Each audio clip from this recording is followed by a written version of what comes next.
निकाय चुनाव के बाद बालाघाट नगर पालिका क्षेत्र में नगर पालिका अध्यक्ष पद के लिए जिस तरह से भाजपा के दावेदारों की संख्या सामने आई, उससे न केवल स्थानीय नेताओं की परेशानियां बढ़ी बल्कि प्रदेश संगठन को भी इस मामले में हस्तक्षेप करना पड़ा, जिसके बाद आखिरकार 7 अगस्त को भारती सुरजीत सिंह ठाकुर के नाम पर भाजपा ने अंतिम मोहर लगाते हुए उन्हें नगर पालिका अध्यक्ष पद का प्रत्याशी घोषित कर नगर पालिका भेजा, जिसके बाद उनकी जीत भी हुई। लेकिन 7 अगस्त को हुए इस पूरे घटनाक्रम को लेकर वार्ड क्रमांक 22 की पार्षद भारती पारधी को नागवार गुजरी है। निकाय चुनाव के बाद से ही नगर पालिका अध्यक्ष के पद को लेकर दावेदारी कर रही वार्ड क्रमांक 22 की पार्षद भारती पारधी ने प्रेस से औपचारिक चर्चा में कई ऐसी बातों का रहस्योद्घाटन किया जिससे भाजपा संगठन में कथित लोकतांत्रिक प्रक्रिया पर सवाल खड़े हो रहे हैं। उन्होंने प्रेस से चर्चा में साफ कर दिया कि भले ही उनके साथ जो कुछ किया गया, बावजूद इसके वो पार्टी के निष्ठावान कार्यकर्ता के रूप में संगठन के साथ हैं और जिस वार्ड की जनता ने उन्हें अपनी भारी बहुमतों से जिताकर भेजा है वो उसका सम्मान करते हुए नगर पालिका में एक पार्षद के रूप में वार्ड विकास के लिए कार्य करेंगी, जिससे उन अफवाहों पर भी विराम लग गया जिसमें कहा जा रहा था कि भारती पारधी अब पार्षद पद से इस्तीफा दे सकती हैं। प्रेस से चर्चा करते हुए भारती पारधी ने कहा कि उनकी मर्यादा को उनकी कमजोरी ना समझें।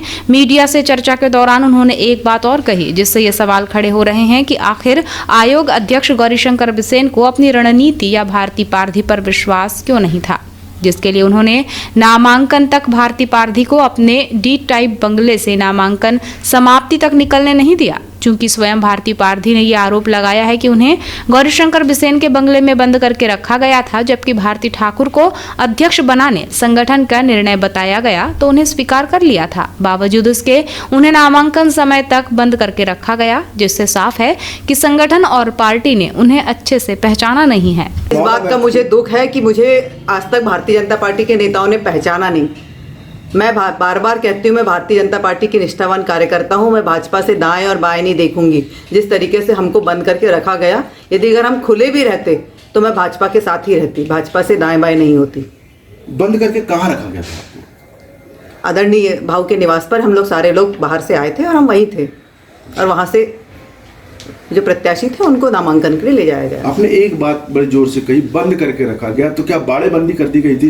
नहीं, बाड़ेबंदी नहीं, हमारा भारतीय जनता पार्टी का पूरा परिवार था और लोग आ जा रहे थे, लेकिन हम पार्षद सारे वहीं थे। नहीं, मीडिया का मुझसे सवाल था कि मेरे पार्षद पद के इस्तीफे को लेकर, तब इसलिए मैंने कहा था कि ये समय बताएगा। बाकी जो अध्यक्ष का चुनाव हुआ, मैं दावेदार की दौड़ में थी, ये बात सही है। और हमारे यहाँ मैंने पहले भी कहा था, निर्वाचन के पहले भी अध्यक्ष के, कि यहाँ पे हमारे में संगठन का महत्व है। संगठन का जो निर्णय होता है वो सर्वोपरि होता है। संगठन ने भारती ठाकुर जी को आदेशित किया, मैं उनके साथ खड़ी थी और मैंने उनको मत दिया। मैंने पार्षद पद से इस्तीफे की बात नहीं की है। हाँ, कल का जो जैसी घोषणा हुई तो मेरे समर्थक मेरे साथ जो थे उनको थोड़ा सा आक्रोश था। स्वाभाविक रूप से जो जिसके साथ जुड़ा रहता है उसको आक्रोश रहता है, तो उन्होंने मुझे कहा, लेकिन मैं जनता से चुन के आई हूँ और जनता के विश्वास पे उसने बहुत भरपूर स्नेह मुझे दिया है, मेरे वार्ड की जनता ने। मैं उनके साथ खड़ी हूँ और ऐसे इस्तीफे की अभी तो कोई बात नहीं है। मैं अपने वार्ड की विकास के लिए उनके साथ खड़ी हूँ। मैंने कहा ना, संगठन में हमारे यहाँ भारतीय जनता पार्टी में वरिष्ठ जो निर्देशित करते हैं उसका पालन होता है। अभी तो मैं वार्ड की पार्षद हूँ, तो मेरी जवाबदारी वार्ड की जनता के साथ खड़े होना है। हाँ, ये अलग बात है कि मुझे अध्यक्ष की मैंने दावेदारी की थी, उपाध्यक्ष के लिए बोला गया। माननीय गौरीशंकर जी बिसेन ने, अध्यक्ष रमेश भट्टेरी जी ने भी कहा, लेकिन मैंने उपाध्यक्ष बनने से इनकार किया। एक ये भी बात आ रही है कि उपाध्यक्ष आपने बनने से इनकार कर दिया। हाँ जी। तो कोई क्या बड़ा पद आपको भी ऑफर किया गया है कि इसके बाद अगर आप नहीं बनती है तो भविष्य में विधानसभा चुनाव? ये तो बड़े नेता बताएंगे, उनके दिमाग में क्या चल रहा है, क्या है। मुझे उस समय उपाध्यक्ष के लिए कहा गया, मैंने उपाध्यक्ष बनने से इनकार किया और मैंने कहा कि आप मेरे तरफ से निश्चिंत रहिए, मैं भारतीय जनता पार्टी की निष्ठावान कार्यकर्ता हूँ। अध्यक्ष और उपाध्यक्ष दोनों वोट मैं भारतीय जनता पार्टी को ही दूंगी, और मैंने भारतीय जनता पार्टी को वोट दिया।